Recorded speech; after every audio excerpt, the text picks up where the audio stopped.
Good evening. It's 5:30, so I will call the regular meeting of council on May 11th to order. I will begin with the land acknowledgement. That the City of Lacombe acknowledges that we live, work, and govern on the shared territory of Treaty 6. We honor the histories, languages, and cultures of continuing contributions of Cree, Saulteaux, Dene, Nakota Sioux, and other First Nations, as well as the Métis people of the Battle River Territory and beyond. We affirm our ongoing relationship with this land and commit to the respectful and meaningful engagement with Indigenous peoples as partners in our community. So welcome to those that are here in person with us joining, as well as anybody that's observing online. The first order of our business is to address the consent agenda. The consent agenda has been published. Are there any items that need to be removed? Councillor Dyke-Slag. Thank you, Mayor Hibbs. I'd like to remove or request to remove the Coalition of Alberta Public Libraries Briefing Note Bill 28 and Alberta Public Libraries information, if we could, out of the consent agenda. Very good. I do not see any objection to that. So we will make that 6.4 under RFD. If there's nothing further, then we can accept a motion to adopt the consent agenda as amended. Councillor Dyke-Slag. I move to adopt the consent agenda as amended. Very good. I do not see any further lights. I'll go ahead and call the question. Please vote.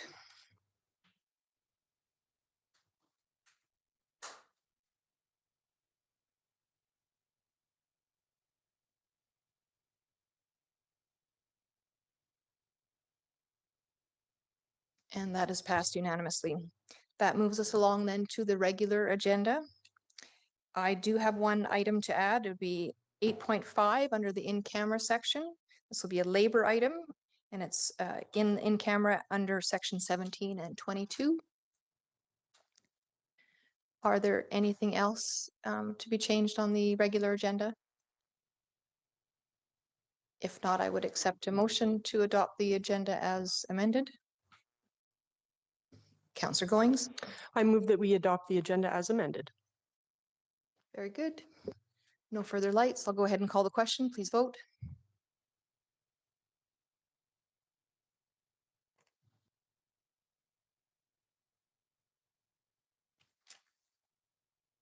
And that is passed unanimously.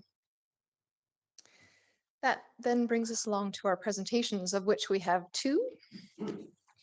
I would invite Big Brothers Big Sisters of Lacombe District to join us first. So Ms. Hardy and Ms. Whitfield, I believe, and go ahead and take the presenter table.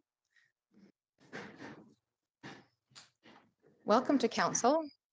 That's correct. Just turn on. Yeah, that's right. And the mic is live. You'll be able to start your presentation now. The floor is yours. Sounds good. Well, thank you for having us. So my name is Jen Hardy, and I'm the interim executive director at Big Brothers Big Sisters Lacombe District.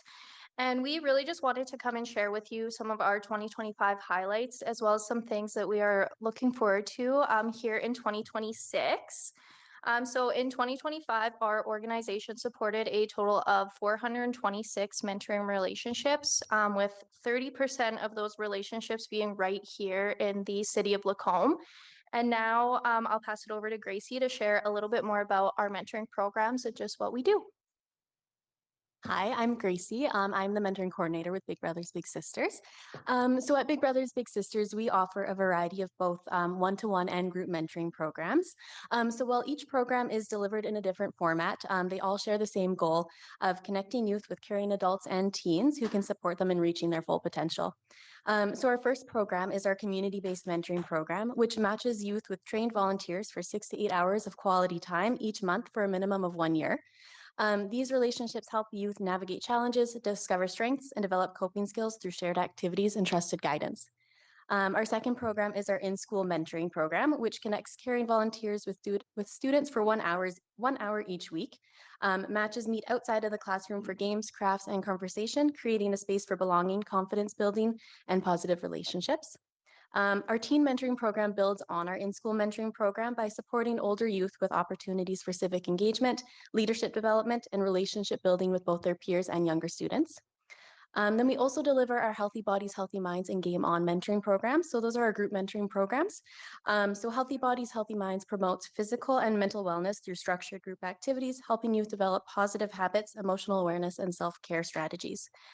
Similarly, our Game On program engages students in active sessions, combining sports, games, and life lessons on communication, teamwork, and emotional well-being, encouraging lifelong healthy habits. And finally is our Kids and Cops program. So this program provides youth with the opportunity to build positive relationships with local law enforcement and community members through fun and engaging police-themed activities and team building experiences. So I'll hand it off to Jen to finish up. So just a few more 2025 highlights. So we brought back our Walk for Kids fundraiser, which takes place within the schools. And the classes get to go out together and overcome. They go from station to station. There's 10 stations, and they just get to work together to overcome the challenges and just get to go out and have a lot of fun with their class. And we had 4 Lacombe schools that participated in 2025. We hosted our Kids and Cops summer day camp. We brought the Mega Bike to Lacombe. I don't know if anybody had the opportunity to see that, but it was just a really fun community building day.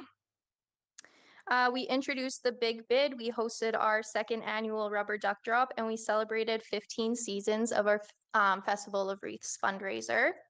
And then looking into 2026, even though we're almost halfway through, our Walk for Kids Sake will actually begin in the schools again just in 2 weeks here. In March, we brought back our Night Among Stars fundraiser, which brought a bunch of different demographics together, and it was truly a night of community connection. Kids and Cops is returning this summer, and of course, we'll be bringing back the Rubber Duck Drop for its 3rd year and entering the 16th season of Festival of Wreaths. And yeah, so we are just incredibly grateful for the continued support from the City of Lacombe, our community partners, volunteers, schools, and families. It truly takes a village to do what we do in our work, and we thank you all for being a part of that.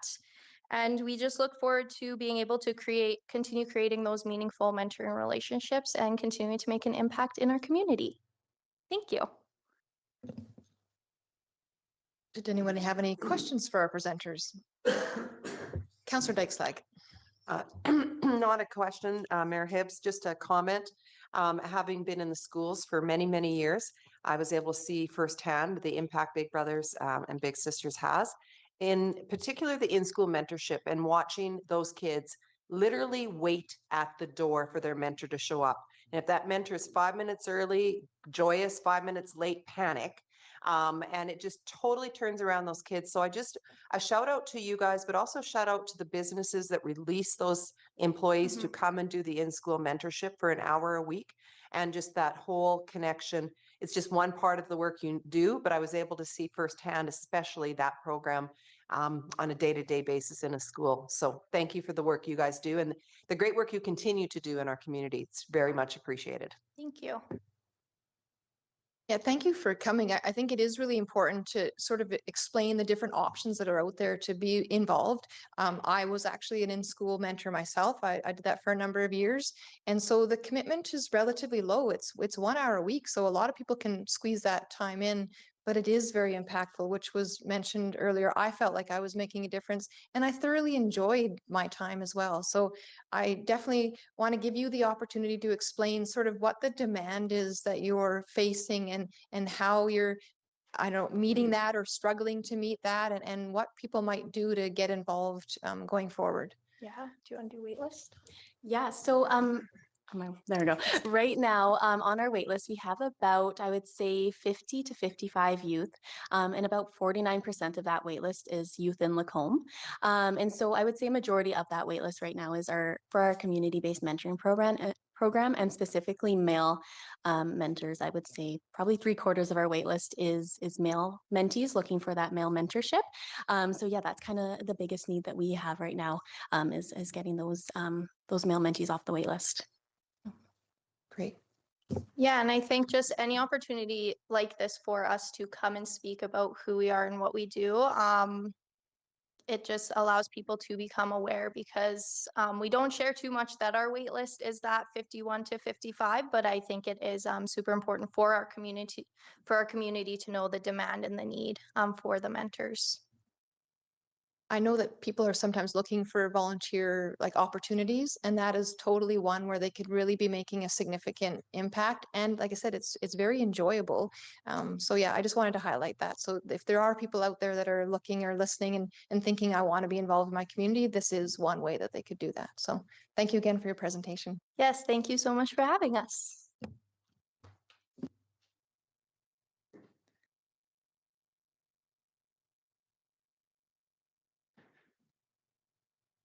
Our second presentation of the evening is on the current state of asset management. I believe we have Mr. Bevins joining us and then a representative maybe of Urban Systems as well. You definitely know how to use the microphone, so we'll just give you the floor and and please introduce yourself and your guest.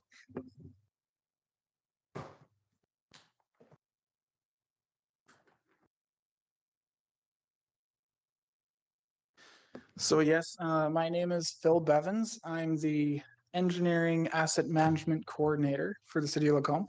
And this is Christina Hopkins. She's the consultant on this project from Urban Systems. And so this is the first time for many of you to meet me. My role, as it might not surprise you, is I coordinate with city departments to develop and utilize asset management practices in short and long-term planning. So asset management shows up in everybody's work in Lacombe, even if it's not in their title. We hope that our presentation today informs council's strategic planning discussions, and we hope to do so by sharing our current asset management maturity, introduce to those who may not know the progress we've made since 2018, and highlighting council's important participation in developing and evaluating the pace of administration's AM or asset management maturity. So, physical asset management as a discipline has gained traction in North America in particular since the 80s. There are numerous national standards and organizational bodies that standardize and promote asset management practices. Such as the International Standards Organization. We have a definition provided by them, and they provide perhaps the most expansive definition of what asset or physical asset management is. You can see that it scales quite wide and quite large, encompassing as much as infrastructure for an organization to the reputation or the people, the personnel in an organization. However, in Lacombe, we have a policy that tries to define asset management as a process about the use and care of physical infrastructure. So that's our pipes, roads, buildings, etc. And when we say asset management, it's a way that we make coordinated and informed decisions about that infrastructure so that it can reliably deliver service to the community at the best overall value. Asset management should answer these questions: what we own, where is it, what condition is it in, and what did it cost and what will it cost to replace? Importantly, asset management is not just a software or a combination of inventories or the condition assessments that we collect, or any one person's role or responsibility, but when executed well, it is a shared mindset about making decisions that realize value for the organization or the community. Effective asset management. Oh, you can go back one. Oh, are we missing? I think we might be missing a slide, but I'll just share that effective asset management improves decision-making by creating alignment, reducing subjectivity, and ultimately making the best use of available resources, whether that is infrastructure or people within an organization.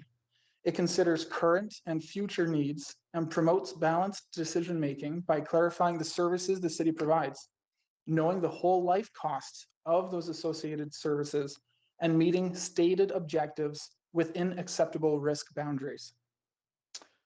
Let's see what's the next one here. Here we go. Now we're caught up. At a high level, council sets the direction for administration, and administration delivers on that direction through the services that it provides, supported by equipment, tools, and other physical assets. Both parties have a common goal: building safe, resilient, and sustainable communities. In many ways, that's how it's always been for municipalities in Alberta. But what asset management as a distinct function or practice does is provides a framework to support delivering on that goal.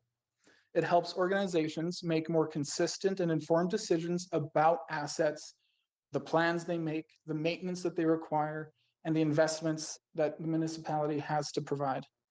It is my opinion that treating asset management as its own function isn't necessarily the end goal, but it is the starting point to understand it. These definitions and processes within the framework help to communicate how those parts of the discipline fit together and how we can eventually apply it to everything we do within our organization. So that's whether we're talking about where the grass mowers go, the state of the grass mowers, the spare parts for those grass mowers, or the garage that the mower is stored in. Oh, so this was the slide that we missed. So isn't that beautiful? I think we can go to the next one. Here we go. So a bit about our history. Administration has made measurable progress in its asset management journey. So we kind of begin in 2018 with the formal endorsement and the adoption of policy, as well as our initial training for staff in asset management practices. Also, we include dedicating my role to the systems development in 2024. Capital program scope decisions, there's been a number of those that have been informed by balanced and data-driven information. We have various plans that have been developed for some of our biggest asset classes in terms of cost, as far as the road surface, water distribution pipes.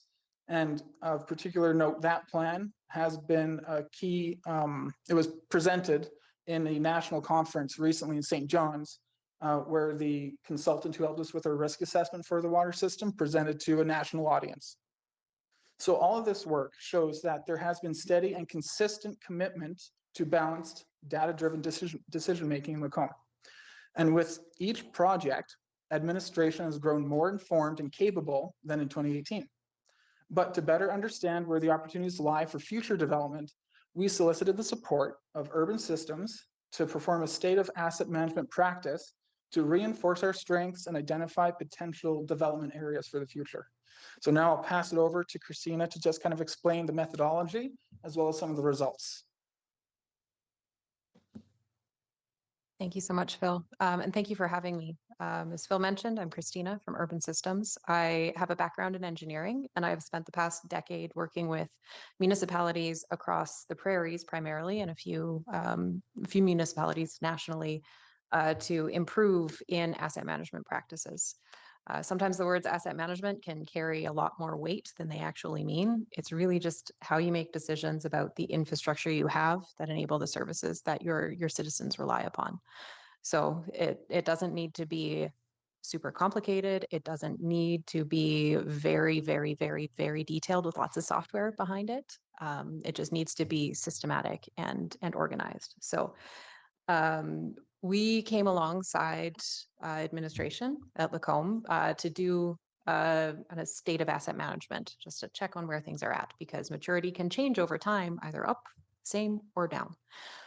We used the FCM, the Federation of Canadian Municipalities Asset Management Readiness Scale, which was a scale developed by FCM a few years ago to support municipalities in finding their way in getting better at asset management, all about making best use of resources. So it's intended to be used multiple times because you want to come back and see how you've progressed. So kudos to the City of Lacombe for doing that. Quite often we work with municipalities that do one assessment and say, great, we're assessed, that's it. We'll move along with our lives and not think about it again. So the city has come back to revisit that. This framework is a bit different than the one used previously, so we did our best to align those two frameworks to show where there was changes or where there were changes in maturity over time. So you can use this tool at an organizational level, so for all departments together, or you could zoom in and do a much more specific department assessment. For this project, we did the organizational wide one, but with very strong input from all departments. And I will pop up the results here. So overall, This scale is a scale from 1 to 5. You'll see the outcome result column has a whole mix of numbers, lowest being 1, and there's a 4 there at the bottom. The competency result is the recorded value for each of the 5 competencies. So the way the scale is structured, you have to check all the check boxes under the level 1 column in order to say you have fully completed level 1, and you have to check all the boxes under level 2 to say you fully completed level 2. So the tool itself is intended to show maybe a little lower than the actual maturity is when you look to it, but that's okay. The objective is not to get to a level 5 on everything. A level 5 would show great depth and maturity and systems and tools and processes and data and all kinds of stuff. We've worked with, for example, the City of Ottawa. The City of Ottawa doesn't score 5 on any of these categories for a bit of context. The point is not to get to 5.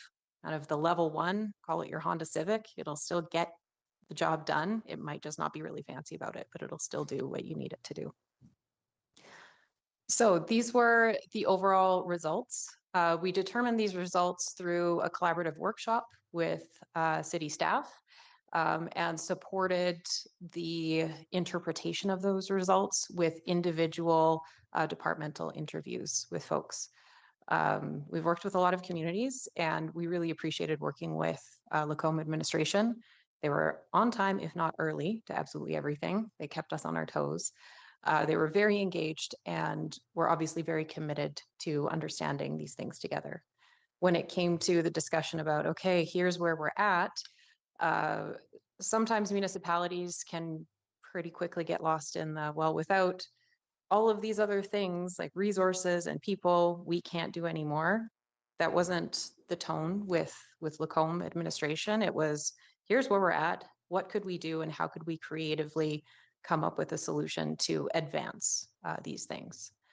It's not to say, you know, every community would benefit from more time and resources for every initiative, absolutely, but Lacombe puts a lot of effort into making what they have go the furthest it possibly can. So we really noted that working with Lacombe administration. We also focused a lot on capacity building.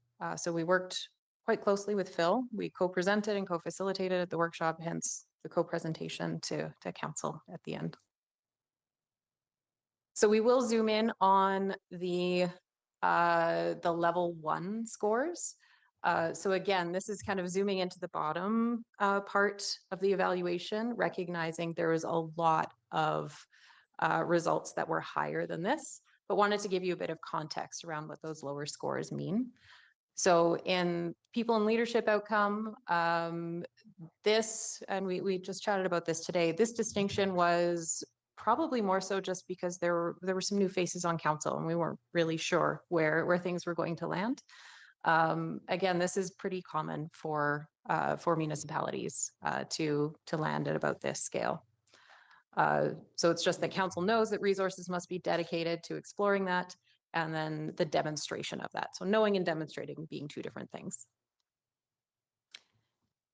In data and information, so Lacombe has done quite a lot of work in the past several years to add more breadth to the asset information that's contained within the Geographical Information System, or GIS system, that you guys have. So here's an example where you're almost at a level 2, but you just didn't check that one last box. And I think this came down to that definition of which are our critical assets. It's a straightforward, relatively straightforward thing to do. Could be something to consider in the future for administration.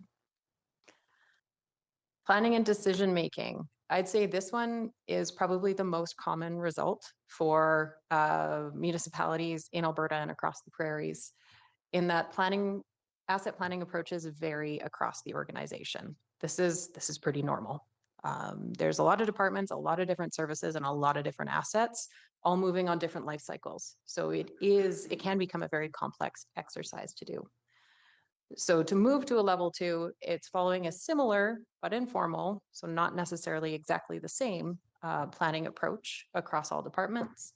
And evaluating those investment needs and priorities based on some structured, but also some more ad hoc criteria. So our observation is the city is doing some of those things, but when it comes to writing down an evaluation point in time, it was, okay, maybe we're starting to do that, but we're very solidly at level 1 on this. And yeah, go ahead. Yeah, if I may, just to kind of reiterate again, the way that this assessment was taken at the organizational level kind of bears out this result. If each department used the framework within their department, you would see their distinct or discrete maturity ratings. But because we do tend to, in the framework, conservatively go to the lowest result, because we were evaluating all departments, that was also a factor into this maturity rating. Yeah, thanks, Phil. The last one we'll point out explicitly is under contribution to asset management practice. This one is all about downloading the brains of staff who are retiring or moving on from their roles. There's lots stored in brains that have been around for a while. And while you've recognized that, yeah, we need to work on extracting a lot of that knowledge from folks, the implementation of that may benefit from some effort. I do want to contrast this though, so that under the 3 competencies under contribution to asset management practice, there's one about external knowledge sharing. That one you guys scored a 4 on, which is quite high, particularly for municipalities and administrations of your size. I know across the industry, when other clients ask us, you know, who's got it figured out and who's really working on it and it's going well, we say the City of Lacombe, because we got to know administration through some asset management capacity building cohorts for a few years prior to this project. And the way the team came together and just focused on one small win at a time, one small building block, really paved the way for some big changes. It's quite easy to get caught up in those really big, flashy steps that are a lot of time, energy, resources, but don't actually move you towards increased maturity on the readiness scale. So we showed you all the low scores, but I did want to point out the highest score for you guys as well. So, and I'll pass it back to Phil. Thank you. All right, so considering the assessments that we performed, we have some takeaways. So our maturity discussions and interviews bore out that we demonstrate a commitment to the benefits of asset management. However, these are some of the areas for growth. Oh, can you click it again? Maybe my mountain didn't show up. There should be a mountain for us to scale. So change management. So we'll start at the bottom. Change management. This is a key component of any system, really. It's a main feature within asset management. And kind of like we alluded to in some of the outcomes, that's more so about documenting. So there's an opportunity here that we identified, documenting and standardizing processes and tasks so that that knowledge that is within the staff's mind gets captured and we keep that value in the organization. The next one would be within consistent implementation. One of the key takeaways here was highlighting the effective implementation of a computerized maintenance management system. So this is a software, and like I said, asset management is not just software, and also builds off the previous opportunity to have a system or software to impute or upload knowledge and to keep that consistent knowledge. It's also important to understand that with this initiative, no software will fix an obscure or inefficient set of practices. And so it's really important that any organization that highlights or prioritizes this kind of an initiative takes the time to set their needs and to understand the current processes that we undertake, so that we have a clear picture of the system that is of best fit for us. Because it's really easy to spend a lot of money on a lot of different software. The third one I'll mention here is line of sight. So that's essentially strengthening that feeling of pulling in the same direction and rowing together up and down the organization. And this would be accomplished by making priorities and alignment very or as explicit as possible in our strategies and departmental work plans. And then the fourth one that go ahead, Christina, is this momentum piece. So while our strategy from 2018 and the policy remain, in my opinion, solid foundations and in of themselves do not require a lot of review or revision. Every plan that we make, every roadmap that we try to implement requires maintenance. And so this is demonstrating a cycle that we've tried to meet for individual asset class plans. And as we want to broaden or add to our, what's the word I'm looking for, our collection of asset management plans, we're going to need to maintain momentum. And that's mainly through direct prioritization and being smart with our resources, our available resources. Yeah, I think we can go on to the next one. And just to build off of that, one of the final pieces of our assessment project was to bring 5 initiatives forward that all had eyes on from multiple staff across all departments. And we identified these 5 initiatives. You can see in our bar chart where the most alignment, or I guess the most votes, so to speak, happened within the organization, kind of how that broke down per business area, as well as our list of potential initiatives. And so this is to help us, again, this is really the ultimate result of any kind of AMRS assessment. Whether you're moving up or down in that explicit number, that discrete number on the scale, what's really important is that you have these discussions at a regular interval so that you can create alignment within your organization to create something like this. And so ultimately, this input during the assessment has given us an opportunity to share this with council and kind of plot maybe what's coming up next with our asset management ambitions, I suppose, for lack of a better word. Go ahead. So we believe this is an important time for council to reflect on how asset management will support priorities and decision-making in Lacombe, not only in the coming term, but for future councils and future terms. Administration's asset management maturity continues to grow, but strategic resource prioritization is required to advance Lacombe's asset management capability. We expect to maintain current asset management practices within existing operating capacities. However, advancing additional asset classes to broaden and improve lifecycle cost modeling across different business areas will require this special and specific prioritization. And with that, administration is here to support your deliberations. Thank you.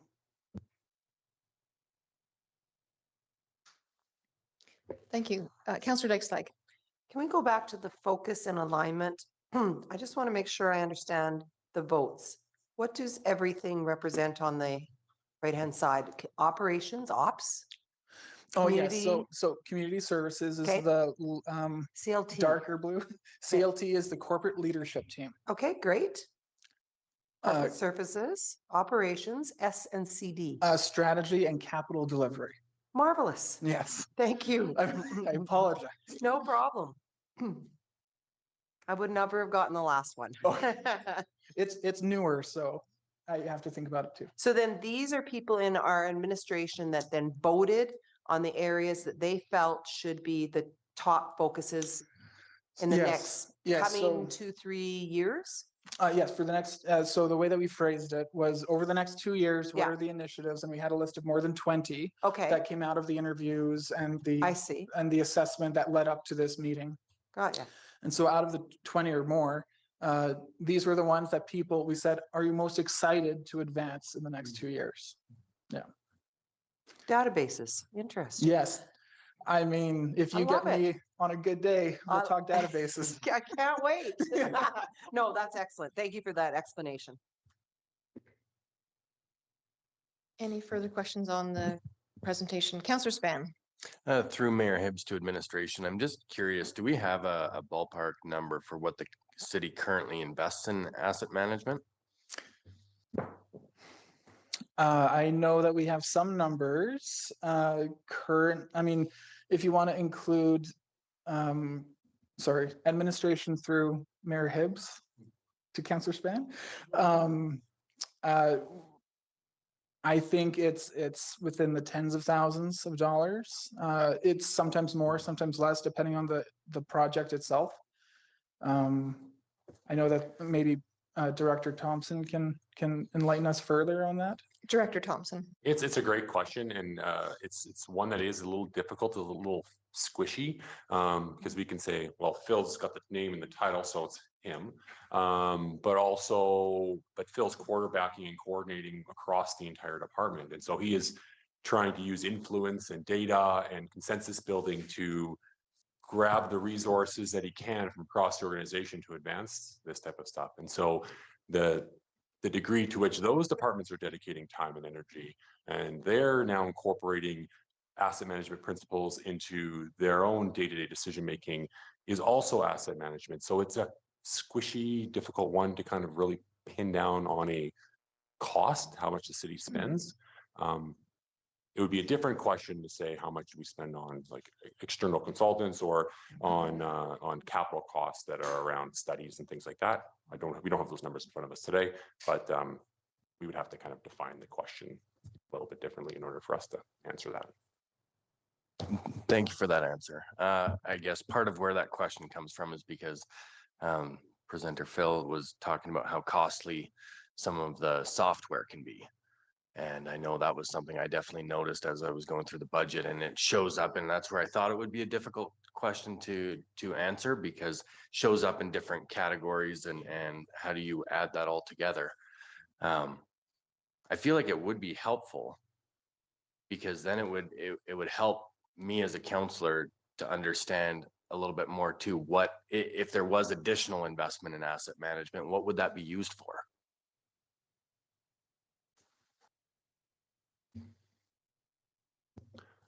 Director Thompson.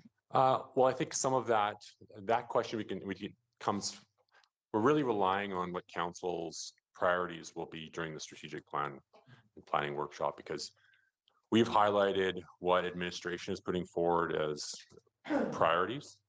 Later on, Phil is going to talk about kind of next steps with the council decision report that's coming next. But really, it comes down to we're really ready to hear what you have for priorities as a council, and that will really help to focus and guide our next steps. We're presenting here some work that our staff has done, and we think that this should be an area of focus for the city as a whole, but this has to marry with your priorities as a council, and so we're looking forward to going through that session with council and learning from you. Through Mayor Hibbs to administration, I appreciate that answer as well, because that's exactly what I had come across when I was going through a lot of this data. It just seemed like an enormous amount of information, and without council prioritizing some of these things, resources won't necessarily add much value to our planning, right? It's got to be narrowed in. So I appreciate that answer. Councillor Contenti. Thank you, Mayor Hibbs, to our presenters. Can you just break it down a little bit how your asset management process would work for, let's say, underground services, water, sewer, something we don't see every day, and to me is probably one of our biggest concerns. And so how does your process work for you to give us a good idea on what the state of our underground services are at, for instance? So through Mayor Hibbs to Councillor Contenti, I love that question. So the water system plan was endorsed in 2024. And so we do have an endorsed water distribution plan. And like I mentioned, that work that we did was based in a risk assessment. And so like you're insinuating, getting into the pipes is expensive or costly. The other word I'm looking for is invasive. And so it was a strategy to try and feel out. So we had to rely on data. And so a lot of the work that led up to that 2024 plan was back-loading information into our GIS that wasn't already there. So it was easier to deliver to someone like our consultant who performed a probability and consequence risk assessment. We talked about critical lines. What we found with the data that we had was that our system is relatively young, our water system in particular. A lot of our pipes were built in the 90s. And so with our estimated useful life of the pipes of a certain material, we took that as an estimation for when we might need to look at replacing them in conjunction with leak information. So we worked with operations to identify where the leaks were happening. We looked at records from, I think it was even before 1990, if I'm not incorrect. And so we a lot of the work when it comes to databases and information is trying to centralize it and trying to form it into something that's useful, that is delivering a result that is going to enable a decision. And so what we found with our water system is that really we want to keep a better eye on how we can operate it. So one thing that we're doing since 2024 is we have an annual valve condition assessment. So one of the things we can check is when we go to shut off a section of pipe, does that valve work? And that directly correlates to the impact of a break. And so that's an actionable step that we identified in that plan, and we're continuing that work today. And so that's one of those things that we're talking about where as we develop and broaden our sophistication, we have to start making choices about, well, now we also need to maintain this work on figuring out how our risk in our water system is behaving or as it develops, and then identifying other areas for asset management plans in other areas in the city. So it may be a long-winded way to answer, but I hope that gives you a sense that as far as our water system, age-based data suggested that we were in pretty good shape, but there were areas for us to drill in on the operation of that system. That's exactly the answer I'm looking for. Thank you. Appreciate that. No, it's just because it's, you know, you go through all these things and what does that really mean? Well, we broke it down and we looked at our underground systems and we found this, this, and this is what I think we need to do in the future. Exactly. I get that. Thank you. Part of asset management is also optimizing, like when you're doing repairs, right? It's not just a simple Yes. matter of predicting or identifying, but it's also a matter of optimizing. So I think that that's critical, and it speaks to the question earlier about the cost of Mhm. doing this program.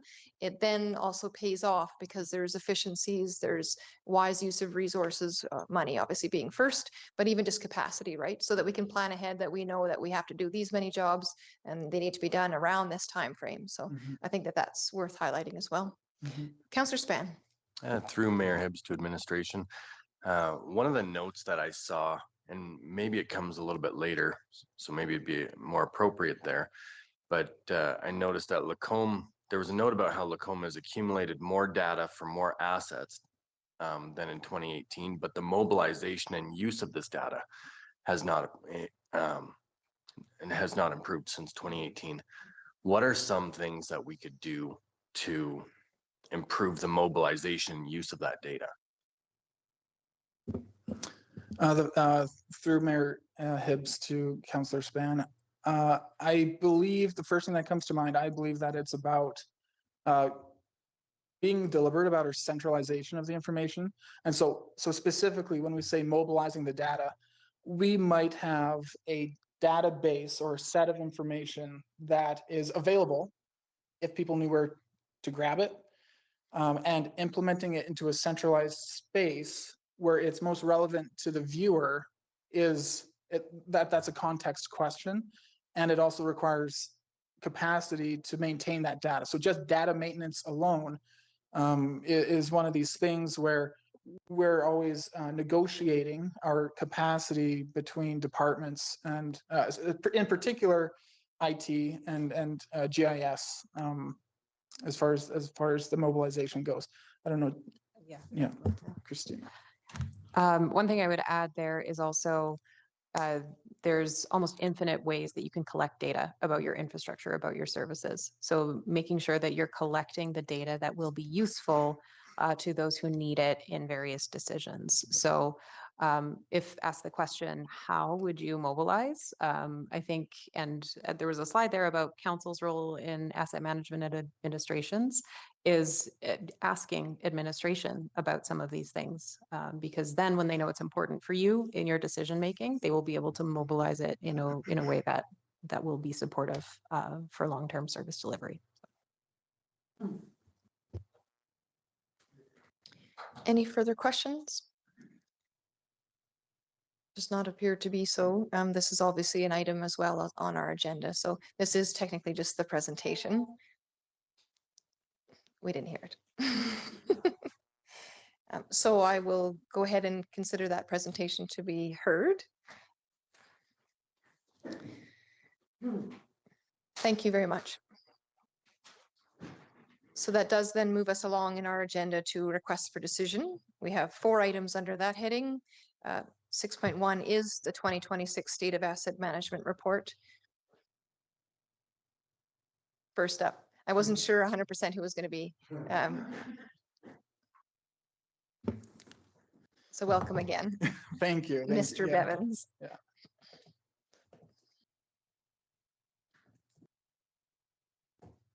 And please proceed when you're ready. Thank you, Mayor Hibbs. So in light of the presentation that we just received, I will give some highlights through this decision or request for decision. And just to start off from that similar spot where the city has built a strong foundation for its asset management practices. So we've mentioned some of our key accomplishments.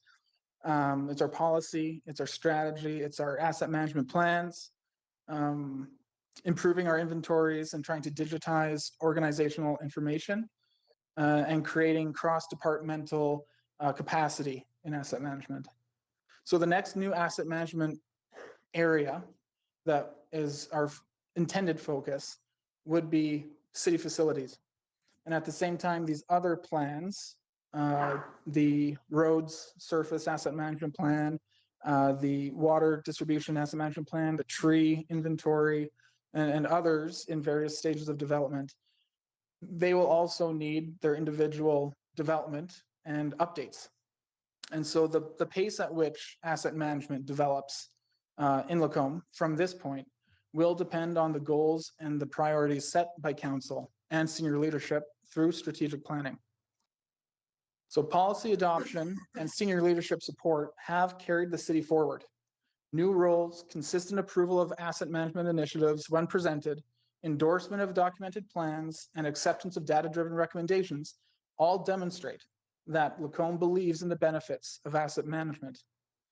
Again, the extent to which asset management practices have been applied, integrated across departments, and supported through the organization reflects council's and senior leadership's communicated and demonstrated priorities. But the need is continuous and unrelenting if council desires to see expanded growth and benefits. Administration system review shows that the greatest progress has come from focused, leadership-driven efforts. This report, I hope, has provided an important reflection point for council to consider how continued formalization of asset management will support priorities and decisions in the coming term, and it is intended to inform council's strategic planning discussions by identifying the current asset management maturity, the progress made since 2018, and the capacity constraints that will influence the pace of future development. And now administration is ready to again support council deliberation.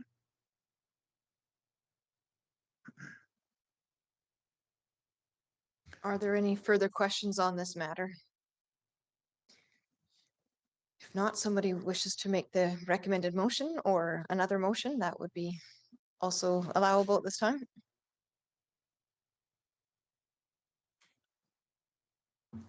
Councillor Proud. I can move that council accept the results of the State of Asset Management Practice Report as information. Thank you. I see no further lights on, which means there's no further questions or comments. I'll go ahead and call the question. Please proceed to vote.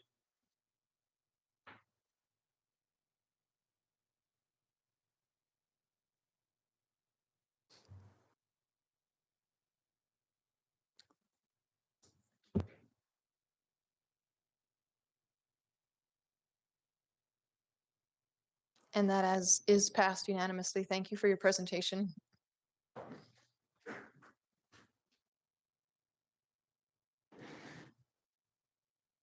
That does move us along then to the Municipal Development Plan Performance Review.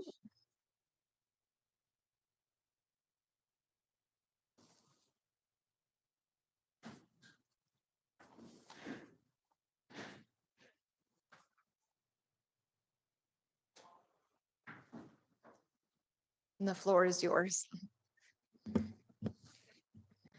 Good evening, Mayor Hibbs and members of council. My name is Danielle Carpenter, and I am the Planning and Development Technician with the Planning and Development Department. I'm here today to present the Municipal Development Plan Performance Review, which was recently completed by our department. So just for a little bit of context, so the Municipal Development Plan, or MDP, as I'll be referring to it throughout this presentation, this is a statutory plan that is a broad, high-level planning document that covers the entire city.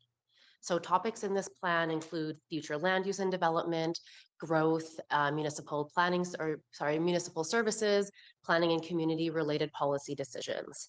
And so other statutory plans such as area redevelopment plans or area structure plans fall under the MDP, and they must be consistent with this plan. So the MDP is a requirement of the Municipal Government Act, and all municipalities in Alberta with a population over 3,500 are required to have one of these plans. So for Lacomb's current plan, it's a 20-year plan, and it covers the years from 2015 to 2036. So we're about halfway through its lifespan at this point. And so this plan speaks both to Lacomb's rich history, but also our forecasted growth. However, the bulk of the topics are focused on the 14 implementation chapters, and these cover topics such as residential and commercial development, food and agriculture, health and safety, and heritage, just to name a few of them. And so each chapter contains goals, objectives, policies, actions, and monitoring metrics. So in 2024, at the request of council, administration conducted a thorough review of the MDP to determine the status of the implementation progress.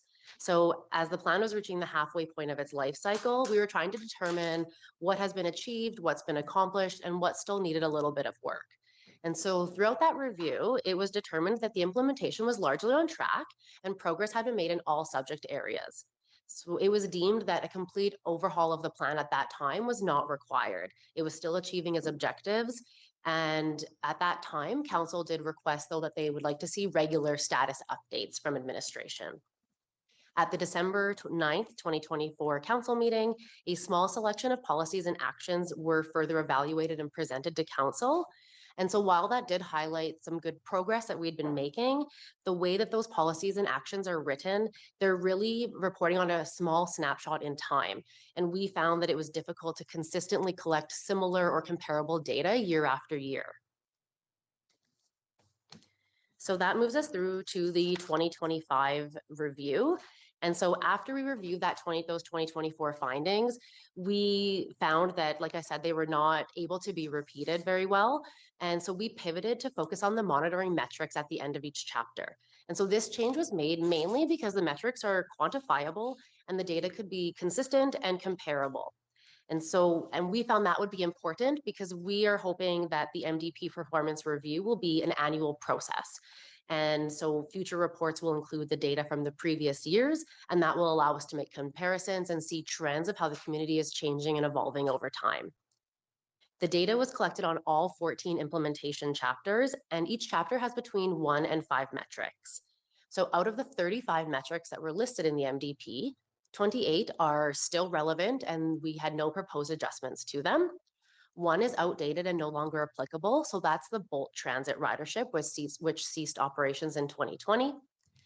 2 have been reworded for clarity and understanding. So those metrics are highlighted in green in the attached chart in the agenda package, and they speak to building permits per housing type and the downtown area redevelopment plan update.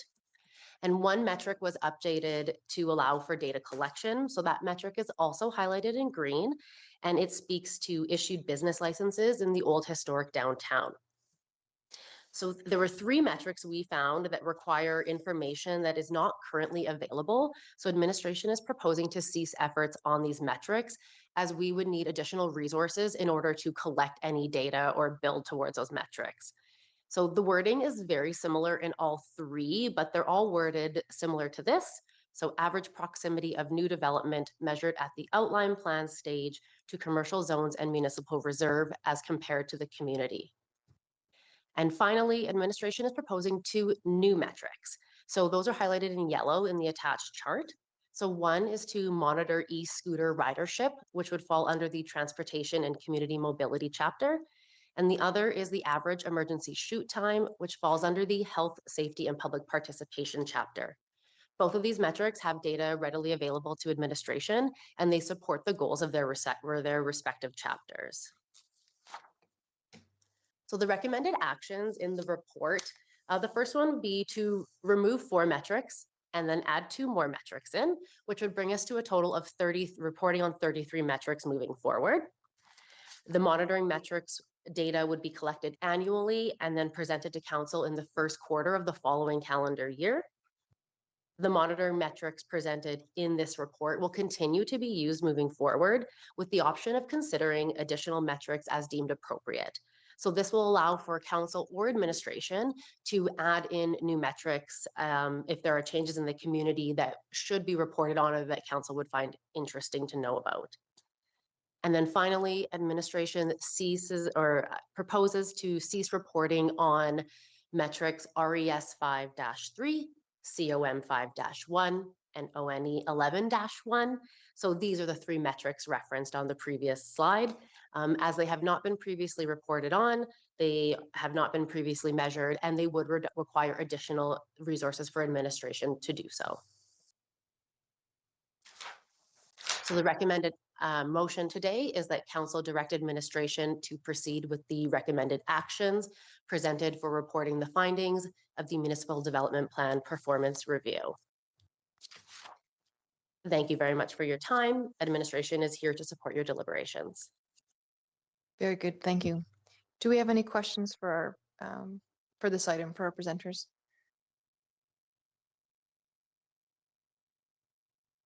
Councillor Span. Through Mayor Hibbs to Presenter Carpenter. In the DT 5-1 viability of downtown, I know that's the word that was used prior, but I'm just curious why we're using the word viability. That to me conveys the idea of whether it's worth continuing to invest in, and I don't think that's the idea we're trying to convey with that. Through Mayor Hibbs to Councillor Span. Thank you for your question. I think, so I would like to preface when this plan was written, the planning staff that are currently with the organization were not contributing to this plan. So we were not kind of privy to those initial conversations. That being said, I guess how our department reads viability is vibrancy, excitement, liveliness, bringing businesses into the downtown. So we view it as showing that downtown is engaged and there is a healthy, active community in that downtown core. Councillor Contenti. Thank you, Mayor Hibbs, through our presenters. Can you just give me an idea what we're talking about, proceed with the recommendations, actions? Is this actions that is going to take administrative time, or is there a cost to these actions, or both? Or can you just break that down a little bit for me, please? Yes. Through Mayor Hibbs to Councillor Contenti. So it will take a little bit of time. So current staff time. So I did collect all the data for these metrics, and this was all data that we currently have within the organization. So it does take a little bit of time to run some reports or tabulate some GIS data, but it was very reasonable time frame wise to collect the data and fits well within the scope of the work that we're currently doing. Great, thank you. You're welcome. Any further questions on this item? Or potentially a motion? Councillor Contenti. Yes, thank you. Yeah, I move that council direct administration to proceed with the recommended actions presented for the reporting, the findings of municipal development plan annual performance review. Very good. No further lights. I'll go ahead and call the question. Please vote when it comes up.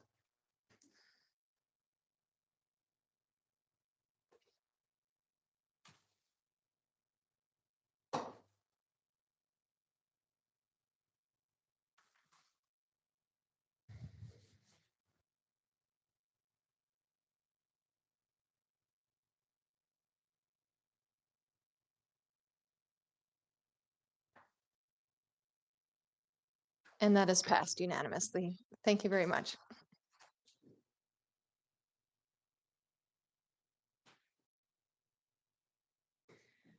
That takes us to our next item under request for decision, be the 2026 fire station location decision. I believe I have Director Pichet that will be leading us through this item. Thank you, Mayor Hibbs, and good evening, Council. Before you tonight are the results of the public feedback and the firefighter survey regarding the proposed location for the new fire station. As Council will recall, on April 13th, 2026, administration presented detailed land profiles for 3 shortlisted sites at Lower Michener, Woodland Drive, and the North Airport lands, along with mock deployment testing and video simulations demonstrating apparatus movement and response routes from each location. In that meeting, it was determined that Council would take the opportunity to gather more targeted public feedback at the 2026 Lacoman District Chamber of Commerce Trade Show and Marketplace, and have administration return with a report of what was heard and a recommendation in May. So at that trade show, there was a total of 84 public submissions that were received, and 87% of them supported the Woodland Drive site due to its central location, strong access to major transportation routes, and overall emergency response effectiveness for both the city and Macomb County. While there are some concerns that were raised regarding the loss of a ball diamond, traffic congestion, and proximity to the cemetery, many respondents indicated that public safety and response time should remain a priority, particularly given that upgrades to other ball diamonds have already been completed to offset the potential loss of that amenity. Operational testing was also confirmed that the apparatus can safely maneuver in and around the area, and that sight lines and roadway access were adequate. The fire services members were also surveyed, and response time performance, safe location, and access to major roadways were identified as their highest priorities as per the site selection criteria. Woodland Drive was overwhelmingly identified as the preferred option, with 100% of the firefighters selecting that as their first choice. Based on technical analysis completed by Dark Horse Emergency, the public consultation results, operational testing, and the firefighter survey feedback, administration is recommending that 4410 Woodland Drive as the preferred site for the new fire station, as it best supports current and future emergency response needs for the community. And with that, I'm happy to support council in their deliberations. Very good, thank you. Do we have any questions or comments? Councillor Contenti. Yes, thank you.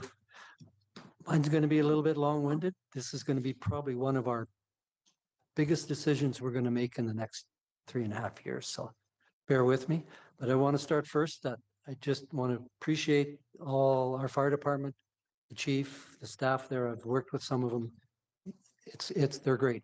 The volunteers, I understand. I spent many years on a department. So I understand the dedication to that. So by no means am I kind of just doing away with what their thoughts are and their professional decision. But these are some of the things that I've considered for quite a long time since I started on council, actually. And I knocked on a lot of doors when I was campaigning, and that was probably the number one thing, was the location, specifically Woodland Drive. So I know we did some public things, and it was tough to get public out. And if it doesn't affect you, sometimes public doesn't really care, seems like. But knocking on doors, they did. So some of the things I have, and we talked a little bit about, is congestion. There's 6 multiple entry and exit points in that location. I don't know if we really understand the total amount of signaling and lighting, or light signaling it's going to take to get in and out of there when there's a fire. We got 4:30, and there's vehicles coming from every direction off 2A, from the 2 side streets, from the grocery store. I've been on department where that's been a bit of a problem. So that's one of my concerns. I don't know if we've addressed that good enough. Dark Horse, when I asked that question, they said they didn't even look at that. So that was concerning to me.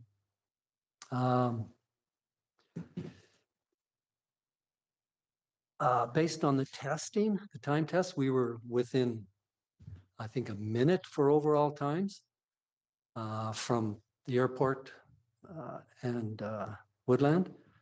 And, you know, the building code when the 10-minute rule is, you know, 90% of the time, if you can make it within that 10 minutes, then we can pretty well build our buildings traditionally. So I wasn't too worried about that traveling time and the response times between those two. So to me, that was a non-deal. I think the reason I'm thinking the airport for me is less destructive building. We're taking out ball diamonds. I know that's an issue in itself. We talked last meeting, or last council meeting, extensively with a group that's concerned about taking down green spaces. There is a park there that's also going to be affected.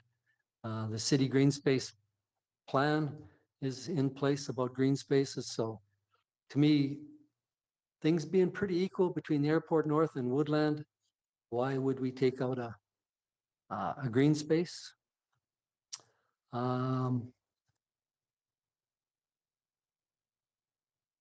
And yeah, next to the cemetery, I know people are having a funeral. That's could be a problem. I mean, that's probably not one of my major concerns, but it is a concern from people. I heard from people in the last 2 days or today since it was reported that we're going to make a decision on it tonight. And it's funny, people come out at the last minute, so not much we can do about that.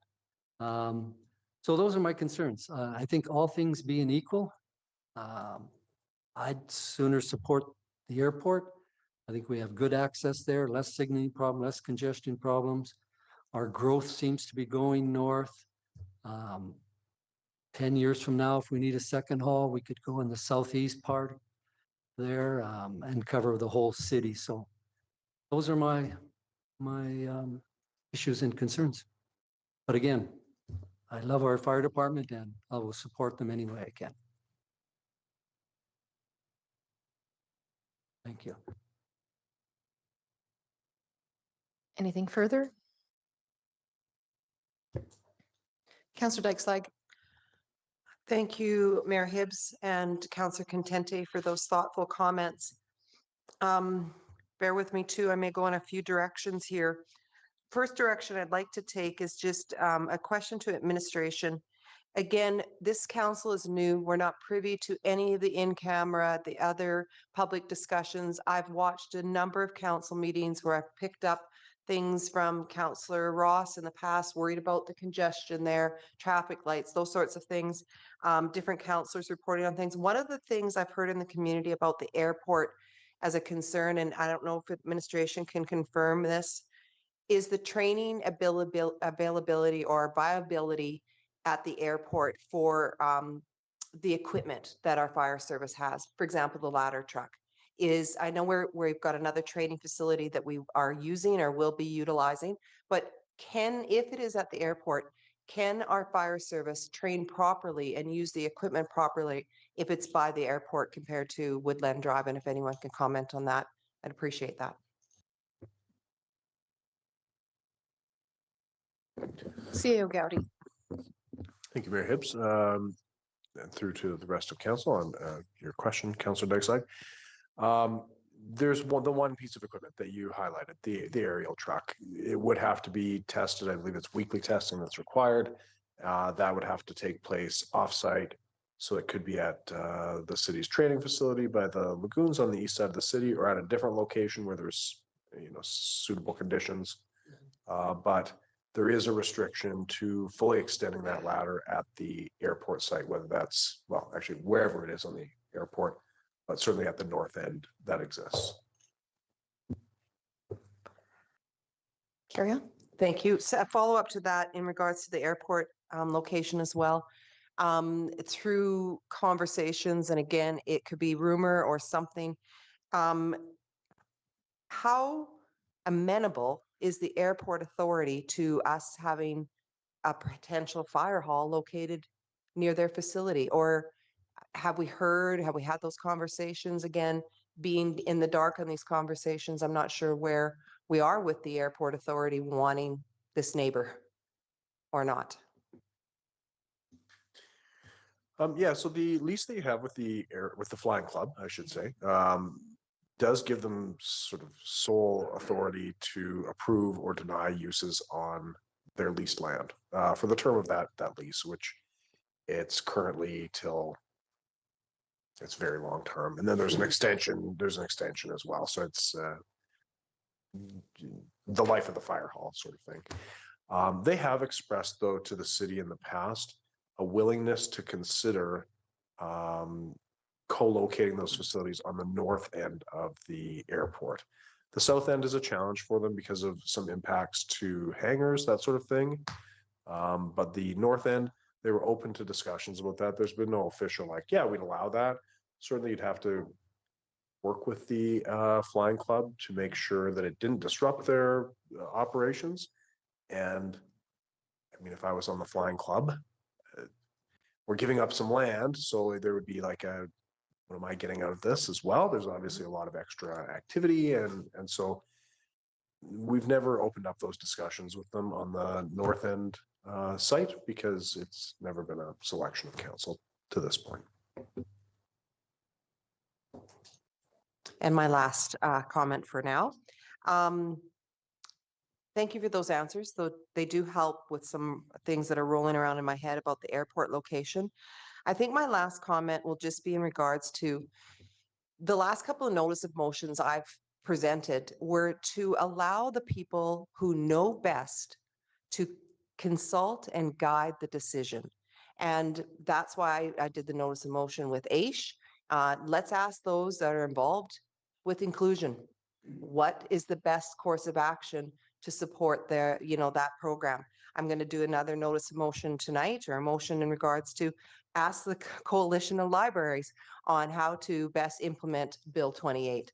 So my comment there is, we have asked our firefighters, our volunteers, what is their best location? What do they feel is going to support public safety? What do they feel is going to best support the work that they do? And they've told us resoundingly, it's Woodland Drive. And therefore, I'll be supporting Woodland Drive tonight. Thank you. Thank you. I don't see any further lights, so I'll just go ahead and make some comments. I totally respect that this was a hot topic during the election. That's partially why it was brought back a few steps to further include the public and to broaden the amount of information that they had access to. I would argue that things have changed since the election, that a lot of the concerns that were brought forward, I believe, have now been addressed and debunked by the process that we've gone through. We've seen with our own eyes that while there is congestion and traffic at the intersection that's being referenced for this site, that it is manageable, that we have experts that literally drive this every day that in our community or respond outside of our community, and they're resoundingly telling us that this is not a problem that should stop. This site is being selected. We've done all sorts of criteria, choosing the sites, eliminating some sites. The traffic, the city itself has not identified that the road Woodland is an issue, and that it doesn't preclude at some future point, if things change, if things get a bit more complicated, that road work couldn't be done on that site very easily to make accommodations to make that site work better in the future.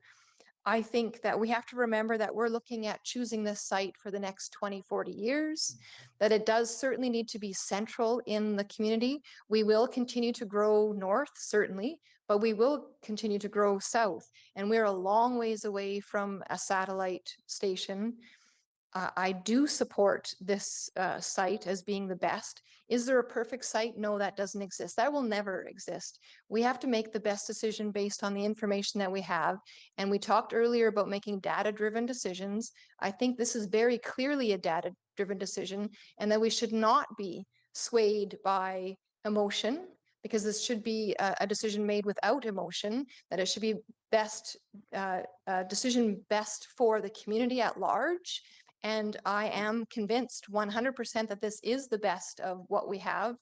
If we move to other sites, as was mentioned earlier, we now have the complication of negotiations with potentially, if that's even, we can select that site, but we have no right to it at this moment in time, because we have a lease that we have to now navigate through, potentially negotiating for what are we giving in respect to get, and it will further delay this very critical infrastructure. So I ask council to please, based on the data that you have in front of you, not emotion, not guesswork, but actual data-driven decision-making to occur tonight, and vote in favor of this site.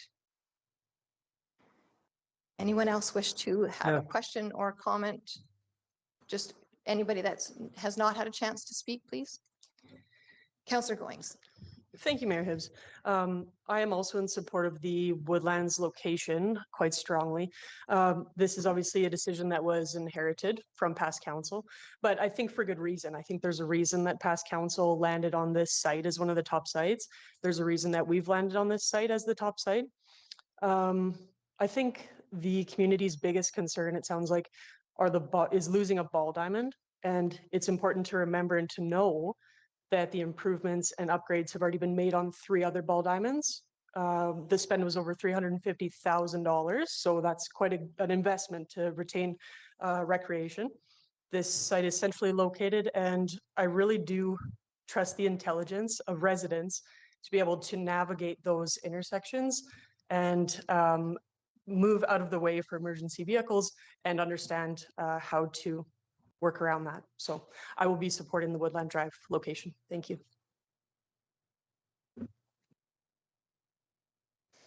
Councillor Proud. Thank you, Mayor Hibbs. And I too will be supporting the Woodland location. Definitely wasn't an easy decision. I don't think for any of us. This is something, like Councillor Contente said, it's a big decision, if not maybe the biggest one we'll make in our term. I don't love either of the locations, and I know there are concerns from residents and groups on the Woodland spot. And I know that it is congested, but also the Terrace Ridge location is very congested as well. And it's residential, there's schools, there's multifamily housing, and potentially more multifamily housing in that area as we continue to grow.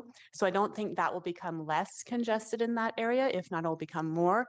And even as we sit today, it's difficult to maneuver vehicles in and out of that street. I couldn't imagine large fire trucks being easily able to maneuver there.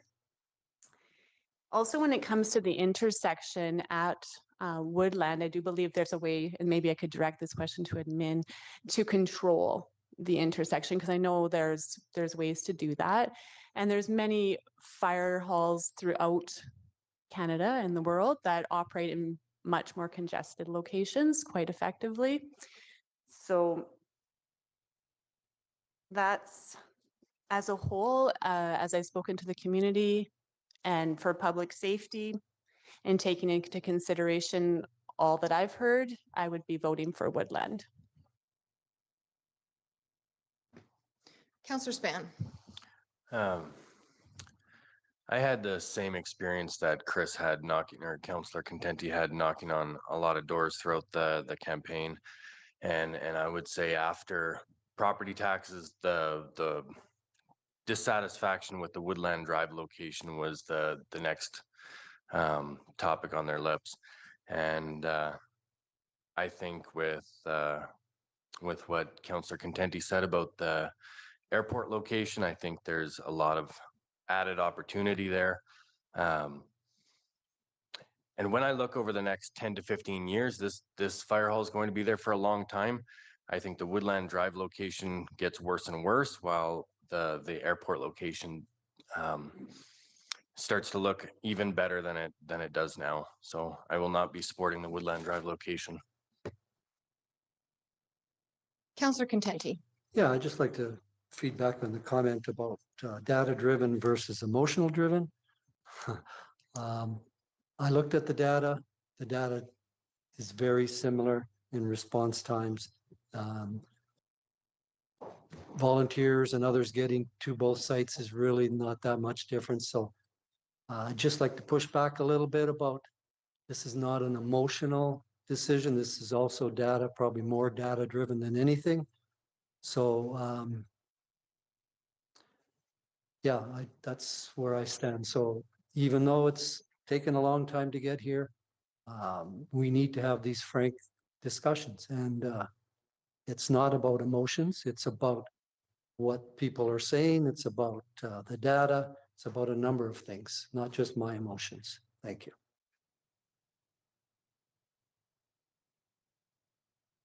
Just to be clear, I did not mean your emotion. I meant generally in the public. So I apologize if that came across incorrectly. That was not my intention. Councillor Span. I appreciated what Councillor Dykeslag said about consulting the stakeholders.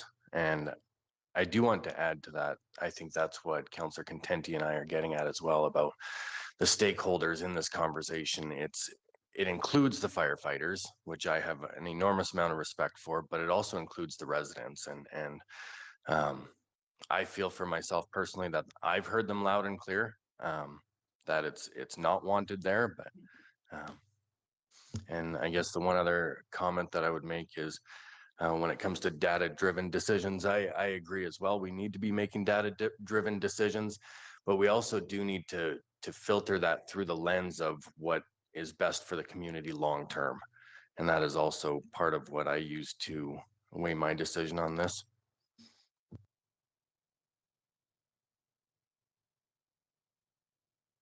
I see no further lights, so I will go ahead and ask for, no, we did have a motion. No, we did not have a motion. Sorry. If someone's prepared to make a motion. Councillor Dykeslag. All right. I am prepared to make the motion that council selects 4410 Woodland Drive as the site for the new fire station. No further lights. I'll go ahead and call the question. Please vote.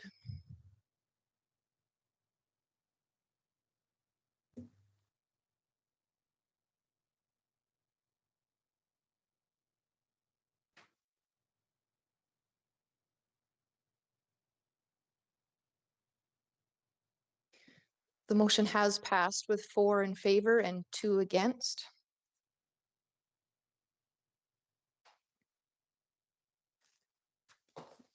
Very good. That does move us then to our next item under request for decision. 6.4, this is the item that Councillor Dykeslag wished to remove from the consent agenda. That's to do with the Bill 28 briefing note. I would go ahead and open the floor to yourself to introduce what it was that you wish to address with this item. Thank you, Mayor Hibbs. Back in our package and about page 50, so we got to go way back. You will see that there was a report I asked pulled from the Coalition of Alberta Public Libraries in regards to Bill 28. In that document, they had a number of requests for municipalities to consider. The coalition represents close to 300 public libraries in this province. And their requests, I think we need to take serious consideration to.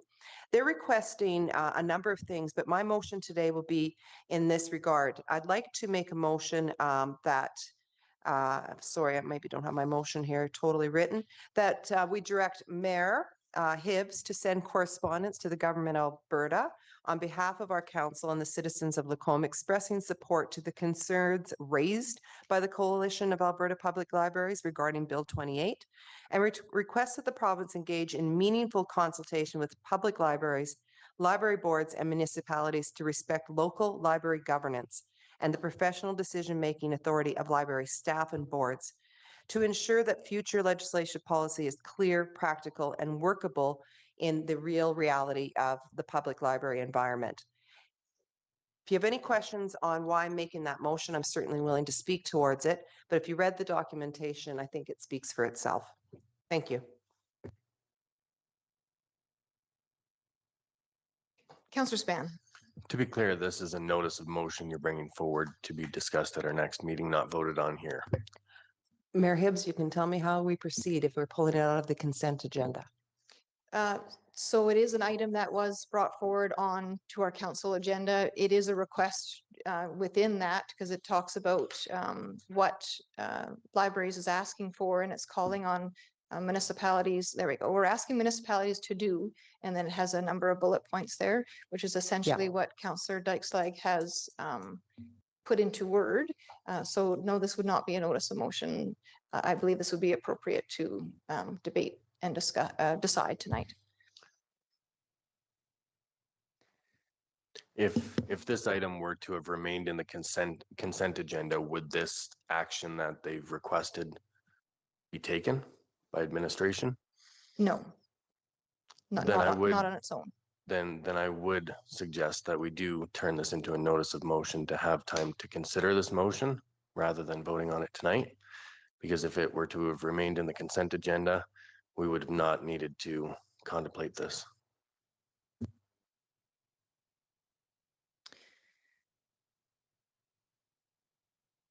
I would say that it is not uncommon to have what you would call business arising. I don't know if that's a term that's familiar to council. Again, from an item that is already included in the agenda. So my ruling is that no, this does not require a notice of motion and that this will proceed as requested. And just to be clear, Councillor Dykeslag, we're not necessarily asking for this to be refused or rejected, Bill 28. We're just asking for a little bit of a pause so that libraries have the ability to catch up and make sure that they have very clear direction as to what it is that they're being asked to do under Bill 28. Is that correct? Yes, thank you, Mayor Hibbs, for that clarification. You will see that municipalities have been asked for a number of things in that letter from the coalition. I'm just asking that we consider that exact thing, asking for some meaningful consultation again with public libraries. This move by the government in Bill 28 did not take that consultation process into consideration. Once again, I feel like the government has ready, aim, fire, and maybe that's speaking out of turn, but they are forgetting to involve those closest to the issue. And therefore, let's pause, let's check with the coalitions, let's check with libraries and find out how this will impact public libraries across the province of Alberta. So again, just that consultation piece is what I'm asking for. It doesn't mean I support Bill 28 or don't support Bill 28. Consult those that work in that business, consult those that know best, consult those that run libraries, and therefore then make a meaningful decision that will work in our libraries across the province of Alberta. Thank you. Councillor Span. The bill that they're talking about is quite a contentious one in the province. And this is where also I feel as though getting a bit blindsided by this. I don't have a copy of the motion in front of me to even consider it that way. All I have to look at is what they're requesting, and I'm assuming that Councillor Dykeslag is requesting that we meet each one of these requests. Just the consultation, sorry. Sorry, Councillor Spam, just the consultation process. Include the coalition in the consultation process. Would this not get into more provincial territory rather than municipal anyway? Councillor Dykeslag. Councillor Spam, I sit on the library board for, that's one of my sitting committees. And no, libraries are a part of our responsibility. We govern the libraries as a municipality and therefore need to support, I feel, support our board in that work. You're right. We don't want anyone to feel blindsided. They felt blindsided by Bill 28. and want some consultation. They want a seat at the table. That's all I'm saying. Let our coalitions, our public libraries have a seat at the table so that if Bill 28 in whatever shape, form, or direction by the provincial government comes in play, well, then let's work together on it versus just a decision that this is what you'll shall do. Make a curtain, hide the books, or whatever it is. Let's have a meaningful consultation process so that we can implement Bill 28 in whatever way it looks. I think it's very, I mean, I'm understanding this to be that we're not taking a position on whether Bill 28 is good or bad. We're just asking for a little bit more consultation before they proceed too much further with it, is what my understanding is. I think that's a very neutral but yet supportive position for the municipality to take, that we're not making any rulings on the suitability or any of those topics. That isn't our role, but we are, as local government and in the business of governance, saying that we recognize that the libraries are saying that they feel like this is that their roles in that governance role hasn't been respected and to the degree that it probably should be, and that a better decision will be made if we just slow it down a little bit and give a chance for greater consultation. I think we could safely say that without getting into a political viewpoint or any of that realm. So are you still have concerns, Councillor Span? Yeah, I think with what Councillor Dykes said about being blindsided, you know, if the libraries have felt blindsided by this and that is a concern, and that's why we want to slow down the process, what's our rush in moving ahead on this item tonight? Can we, so I don't feel blindsided by this motion, address this at our next meeting? And that I would once again request that we do that.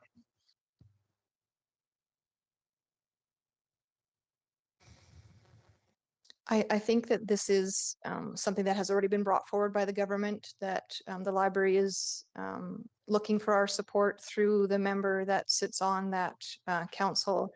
I myself am prepared to make a vote on this request. I guess I would hear any other concerns about that, but that is what we're prepared to do tonight. There is a motion on the floor. If you wish, you can vote against the motion. If you're not comfortable in supporting it, that will have to be a decision that you can make. Councillor Span. Yeah, I'm not comfortable voting for this motion tonight. I would potentially in the future, but I was anticipating seeing this in the consent agenda, that because of their request that something would be brought forward by administration in the coming meetings. And that's again where my concerns were coming from with addressing it tonight. I see no further lights on. There is a motion on the floor. It would be appropriate to vote on that motion, barring any other decisions. So I will go ahead and call the question. Please vote.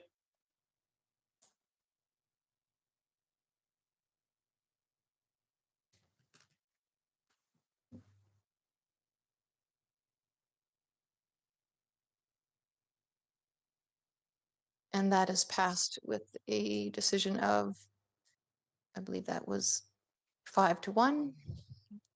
5-1. That brings us to the end of our request for decision this evening. That does move us then into notices of motion, of which we have 2. Both are brought by Councillor Span. I would invite you, Councillor Span, to bring forward the item under 7.1.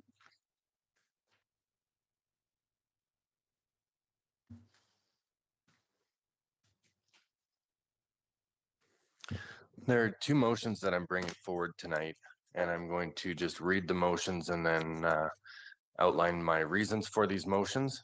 I provided each of you with a write-up on this earlier this week, as well as a hard copy tonight.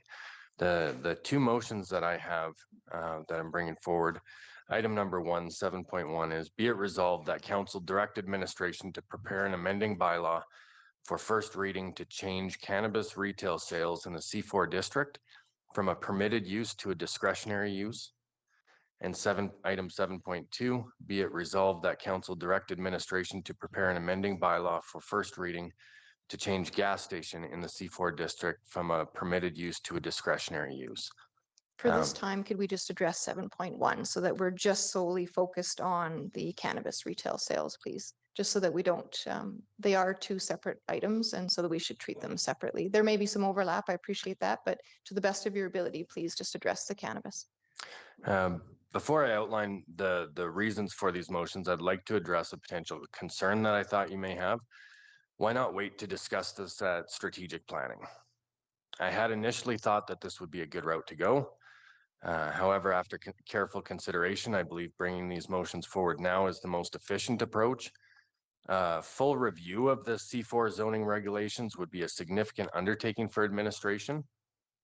Take up precious time in our strategic planning session, and I don't believe it's necessary at this time to do a full review. Instead, I propose we address these specific items now, allowing us to move forward quickly and preserve valuable time in our strategic planning session. The reasons for these motions are as follows. While there is some overlap, I'll start with item 3 then. Cannabis retail sales are a sensitive topic with social, public safety, and health concerns. Given these complexities, it seems prudent to have additional oversight, making discretionary use a more suitable classification. While provincial guidelines provide a framework, municipalities are empowered to make decisions tailored to their community's needs. This is an opportunity for Lacombe to exercise that discretion. Discretionary use gives council flexibility to impose conditions or negotiate with applicants to mitigate potential impacts. And I realize that this would be more MPC or the development officer, not specifically council, and to address specific concerns from residents. These changes are not without precedent. For example, the city of Calgary lists cannabis stores as a discretionary use in all districts where liquor stores are permitted. Red Deer has cannabis retail as discretionary use in their C4 district. Lacombe County has cannabis retail as discretionary use for their highway commercial district. Spruce Grove has cannabis sales listed as discretionary, and there's many others as well. Those were just the nearest to us or other than Spruce Grove, but there are many others as well. The other item was that these motions only direct administration to bring forward first reading. Essentially, this is a pre-first reading vote. And I believe that these changes will allow council to better manage land use in the C4 district, addressing concerns and promoting the well-being of our community. So I appreciate your consideration of this motion.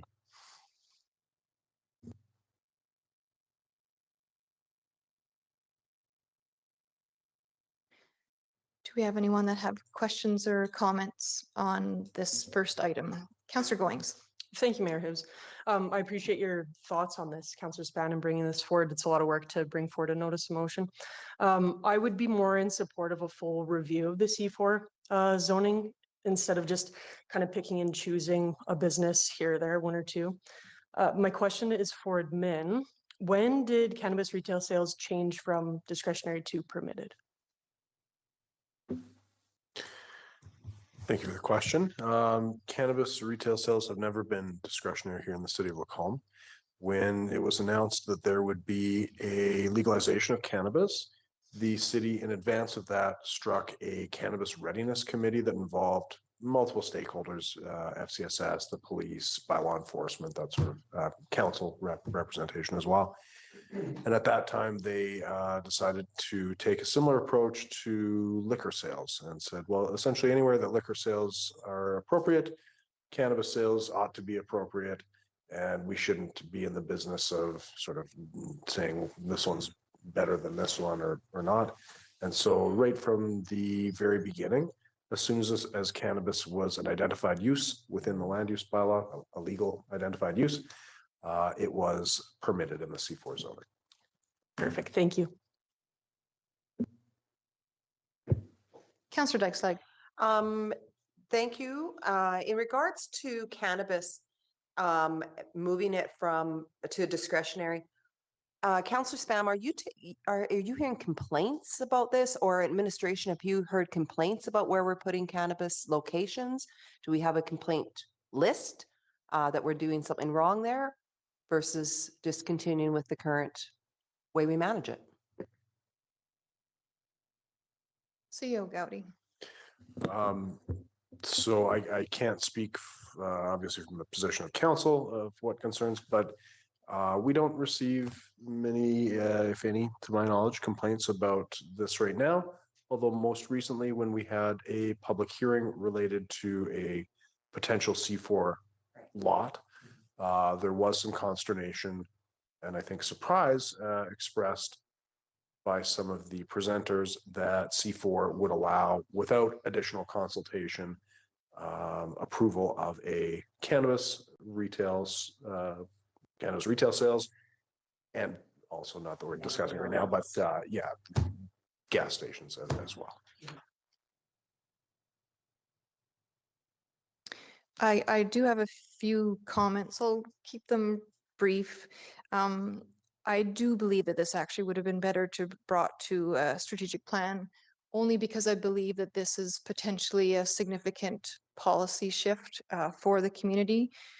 When we do one-ofs like this, it is still time consuming.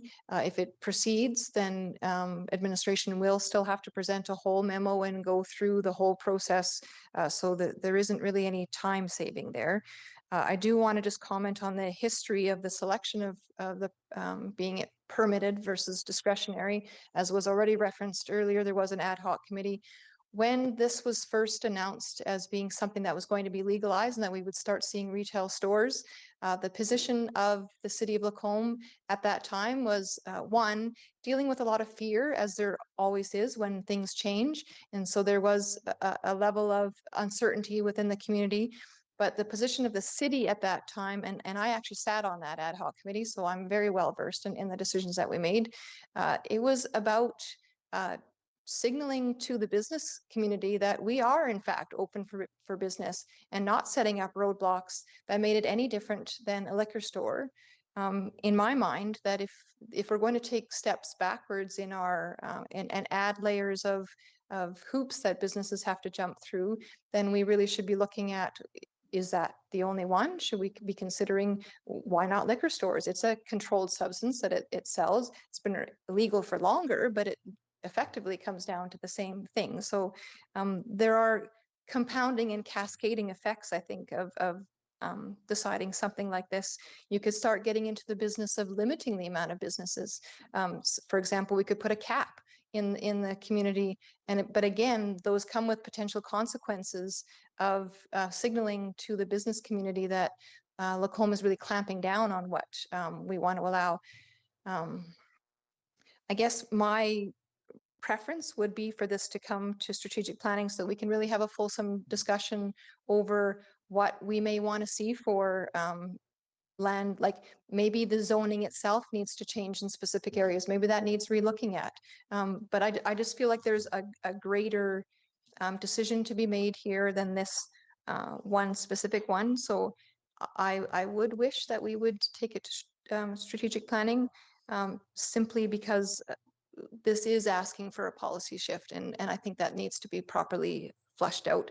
What is it that this council wants to set as its priority going forward, what it wants to say to the business community as well as to residents? I think that's a really profound discussion that has a place, and I don't believe that's tonight. Councillor Span. Coming back to the strategic planning, we've been on council now for 6 months, and I've seen a lot of things getting just deferred to strategic planning. I think with 2 items like this, I mean, at this point, maybe we need, if we want to do a full review, maybe we need a 3rd day of strategic planning. Or we're not going to be able to dive into some of the things that are bigger priorities. Like I had mentioned, the cannabis retail sales, we heard it the other night, they are a sensitive topic. Moving from permitted use to discretionary, like I outlined, it's not without precedent. If anything, this would get us more in line with the communities around us. And I don't think it signals anything to the business community that we're giving them additional hoops to jump through, other than something that is quite sensitive to a lot of our residents.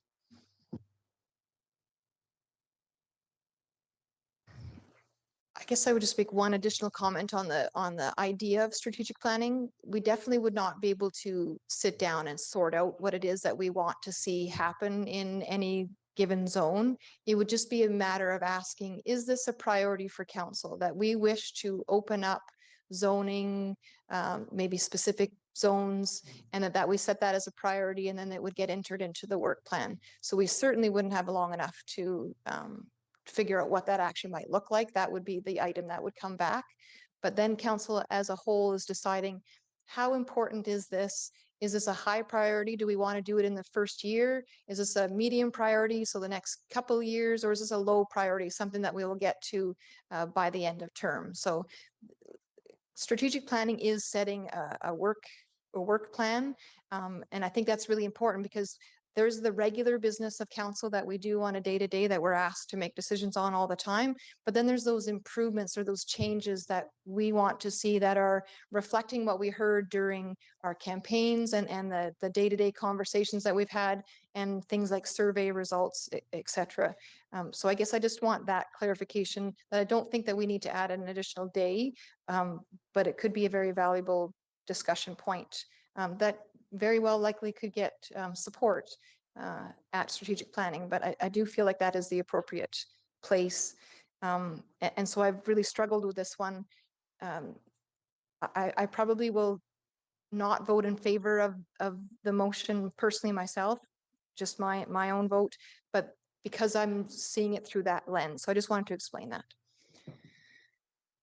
Is there anyone else that wishes to make a question or comment? Councillor Contenti, thanks, sorry. Mayor Hibbs, too. Yeah, I've looked at this from every different angle as well. And I think we do need to spend a little bit of time, not digging through what's all in permitted and discretionary uses, and because that's a big deal. But maybe we can, as Mayor Hibbs said, think this is important to council, that we start that process of re-looking at our permitted uses and discretionary uses. So I would support moving it to strategic planning as well for that reason. Councillor Proud. Thank you, Mayor Hibbs. And I too echo what Councillor Contenti is saying, and I understand where you're coming from, Councillor Span. I too have heard from members of the community who don't like seeing cannabis stores across from youth centers or seeing liquor stores beside daycares. There's some concern throughout the community on things like that. So this is not something that we should take lightly. Like, there definitely is concern in the community for it, and I would like to see it at strategic planning as well.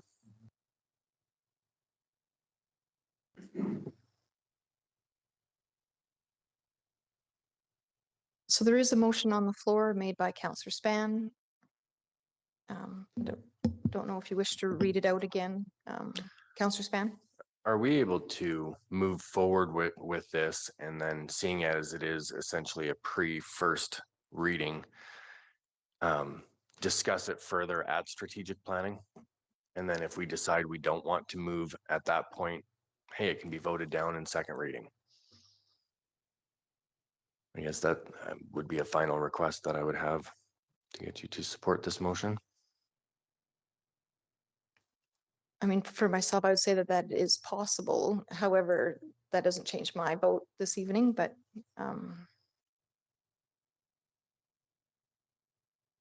I don't see any further lights on. So there is a motion on the floor. I will go ahead and call the question. Please vote.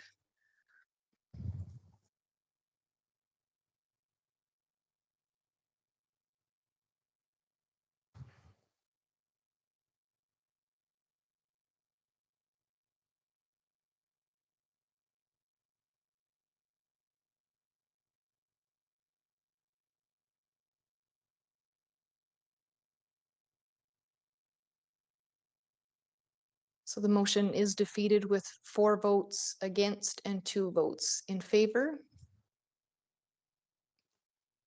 Councillor Span, if you wish to proceed with your second notice of motion. I believe it was 7.2, be it resolved that council direct administration to prepare an amending bylaw for first reading to change gas station in the C4 district from a permitted use to a discretionary use. I read some of this before. The reason for this specific motion is that gas stations can have significant environmental and economic impacts on surrounding land, making it challenging for owners to repurpose or sell the land. This results in brownfields within municipalities. By making gas stations a discretionary use, council can exercise greater control over their placement and mitigate potential risks. While regulations on gas stations have increased, this does not eliminate the possibility of contamination and creation of additional brownfields in Lacombe.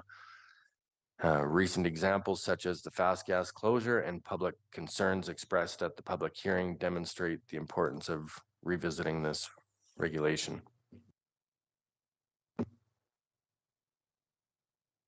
Thank you. Any questions or comments on this?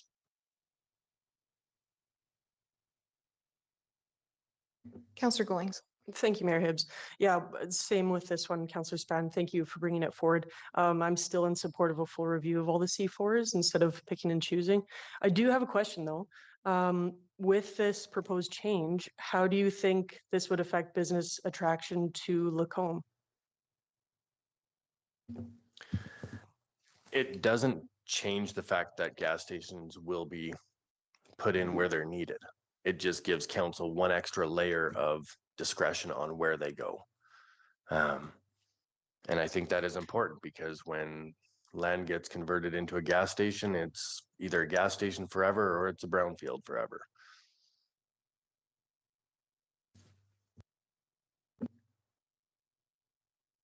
Councillor Contenti. Thank you, Mayor Hibbs, through to CEO Gowdy, probably, or someone in administration. I know brownfields is a problem, has been from in the past from gas stations, but I think nowadays with the regulations that we have regarding storage tanks, piping to them, monitoring of them,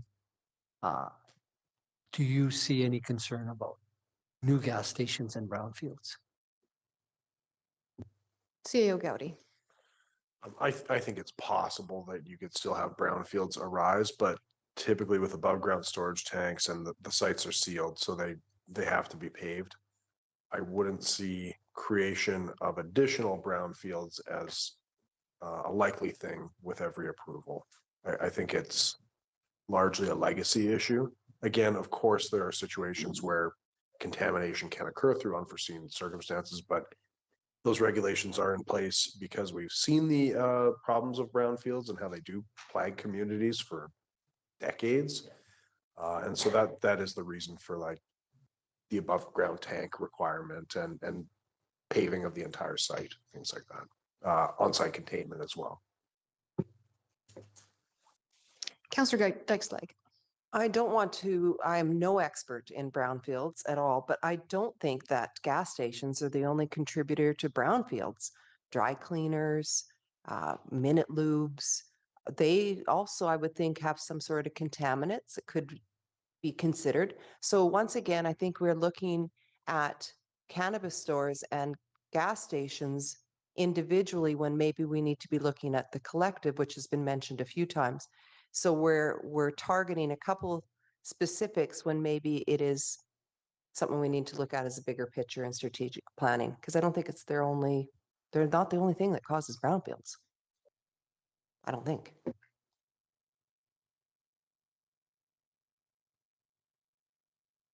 Any further comments or questions? There is a motion on the floor by Councillor Span. Did it need to be read back? Sure. Legislative Coordinator Post. That council direct administration to prepare an amending bylaw for first reading to change gas station in the C4 district from permitted use to a discretionary use. I don't see any further lights on. I'll go ahead and call the question. Please vote.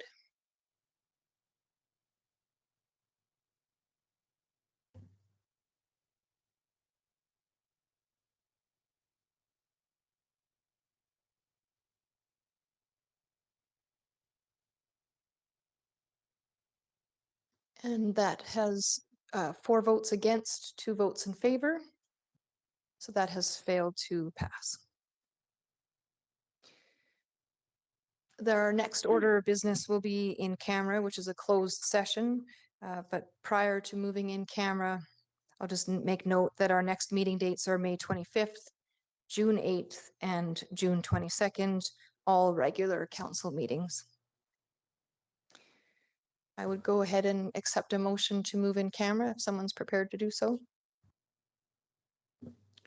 Councillor Goings I move that we move in camera at 7:25. at 7:25. Thank you. I'll call the question. Please vote.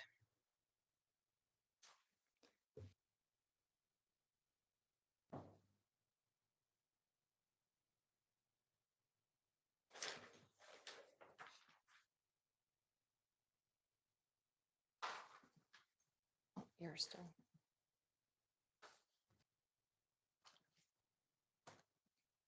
Councillor Dykeslag.